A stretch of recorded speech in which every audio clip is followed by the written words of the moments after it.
Let me speak in bahasa. Nama saya Adrian Adenrata, tapi dipanggil Aden aja, dan saya aktif sebagai software engineer di Doku. Topik hari ini adalah refactoring, singkat aja. Sorry. Not working. Oke. So, sebelum ke topik utama, saya akan kasih sedikit gambaran. Kira-kira software development tanpa refactoring apa sih yang bakal terjadi? Kita bisa lihat di minggu-minggu pertama tuh biasanya everything is alright, good. Kodenya masih dikit, fiturnya masih dikit. Lalu di 1 bulan pertama, ya fiturnya mulai banyak tapi mulai berantakan. Yang penting bisa jalan dulu, quote and quote. Lalu di 1 tahun, waduh, sorry, saya ini udah bisa dibilang spaghetti code dan segala macam reward-rewardnya ya. So, jadi apa sih sebenarnya refactoring itu? Refactoring buat saya adalah proses. Proses apa? Proses mengubah kode tanpa merubah external behavior-nya. External behavior itu seperti apa? Mungkin contohnya misalkan 1 tambah 1 sama dengan 2, jangan sampai pada saat kita melakukan refactoring 1 tambah 1 sama dengan 3. Itu udah bukan refactoring, itu udah introduce bug baru namanya. But the goals of refactoring adalah mudah di-maintain, bisa ditambah kodenya dengan mudah, dan readability. Dan mengapa kita harus butuh refactoring jadinya? Pertama, refactoring bantu kita untuk memperbaiki struktur kode yang udah ada. Kalau kita sembarangan struktur kodenya, lama-kelamaan nggak ada patternnya, nggak ada kejelasannya, lama-lama akan jadi spaghetti code yang kayak tadi sebelumnya.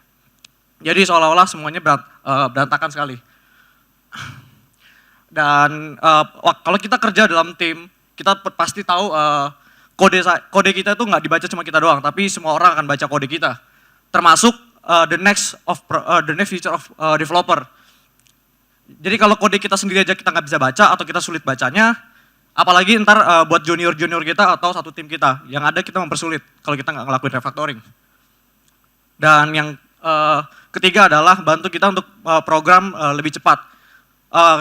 Jika kita, maksudnya apa? Maksudnya pada saat kita melakukan penambahan fitur atau memperbaiki suatu bugs, kalau kita baca kodenya dengan cepat, otomatis kita akan mudah untuk melakukan penambahan kode. Sorry, I'm a little bit nervous. Ya, pada saat dan kenapa kita juga harus melakukan refactoring ya? Itu juga bantu kita untuk melakukan bug fixing. Karena dengan melakukan refactoring kita bakal lebih mudah untuk membaca kodenya dan lebih mudah juga kita memastikan bahwa kode itu tidak bug lagi untuk kemudian harinya. Dan ada satu quote yang bagus menurut saya adalah, I'm not a great programmer, I'm just a good programmer with a great habit. Jadi saya nggak bilang saya bisa segalanya, tapi saya percaya bahwa saya punya ekosistem yang bagus untuk melakukan software development. So, waktu-waktu terbaik kapan sih untuk melakukan refactoring? Yang jelas pada saat kita nambah fitur. Pada saat kita nambah fitur, kita bisa melihat kira-kira pada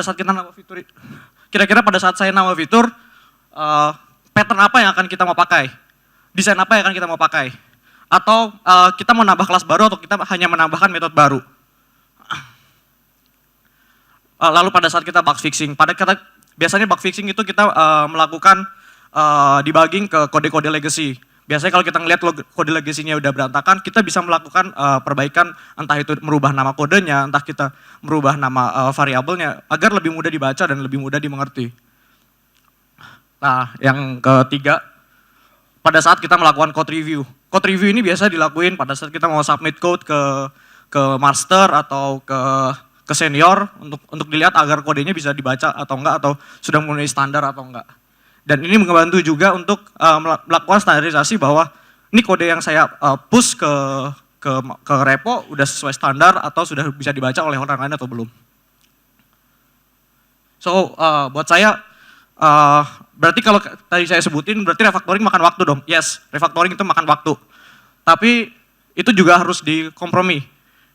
Saya ibaratkan seperti mobil F1. Mobil F1 itu enggak terus-terusan balapan on the track, tapi dia butuh waktu untuk pit stop, lalu dia bisa jalan lagi. Sama seperti software development. Dia butuh waktu untuk melakukan sedikit waktu untuk melakukan refactoring, agar bisa software development-nya bisa jalan terus dengan lancar. Karena buat saya aplikasi itu nggak cukup bisa dipakai, tapi juga harus bisa dikembangin dari tahun ke tahun. Dan ini sedikit share di kantor kami ada namanya refactoring day. Jadi kita sedikit waktu sekitar 2-3 jam setiap print kita melakukan refactoring secara bersama-sama untuk mengatasi legacy code yang udah ada sebelumnya.